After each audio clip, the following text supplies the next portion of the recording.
আজ প্রাক্তন কংগ্রেস সভাপতি তথা সাংসদ রাহুল গান্ধীর ৫৪তম জন্মবার্ষিকী। দিনটিকে সামনে রেখে প্রদেশ কংগ্রেস ও বিভিন্ন শাখা সংগঠন সারা রাজ্যব্যাপী বিভিন্ন কর্মসূচি হাতে নিয়েছে। সকালে অনুষ্ঠিত হয় বৃক্ষরোপণ কর্মসূচি। কংগ্রেস ভবন থেকে বের হয়ে উমাকান্ত একাডেমিতে গিয়ে সেখানে বৃক্ষরোপণ করেন কংগ্রেস নেতৃত্ব। উপস্থিত ছিলেন প্রদেশ কংগ্রেস সভাপতি আশিস কুমার সাহা সহ অন্যান্যরা। পরবর্তীতে দুস্থদের বিভিন্ন বৃদ্ধাশ্রমে ও অনাথ আশ্রমে খাদ্য সামগ্রী বিতরণ করে তারা। আজকে আপনাদের উদ্যোগ কি বলবেন?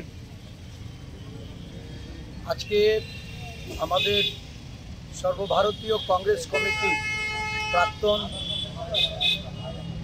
কংগ্রেস অধ্যক্ষ, সাংসদ, আমাদের ভারতবর্ষের গণতন্ত্রপ্রিয় মানুষের এবং সংবিধান রক্ষার্থে যিনি অবিরাম আন্দোলন চালিয়ে যাচ্ছেন,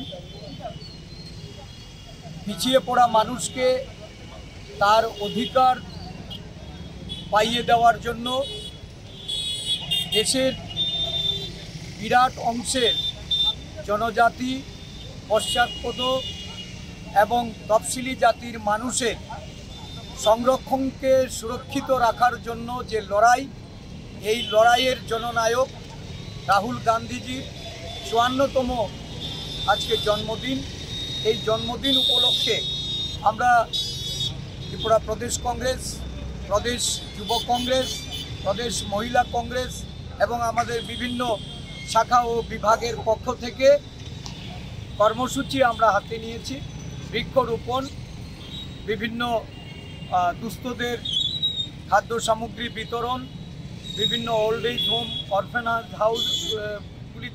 হোমগুলিতে আমাদের কর্মীবৃন্দরা গিয়ে সেখানে তাদেরকে খাদ্য সামগ্রী বিতরণ করে এই দিনটি পালন করবেন। আমি ত্রিপুরা প্রদেশ কংগ্রেসের পক্ষ থেকে রাহুল গান্ধীজিকে শুভেচ্ছা ও অভিনন্দন জ্ঞাপন করছি। ওনার সুস্থ জীবন এবং মঙ্গল কামনা করছি।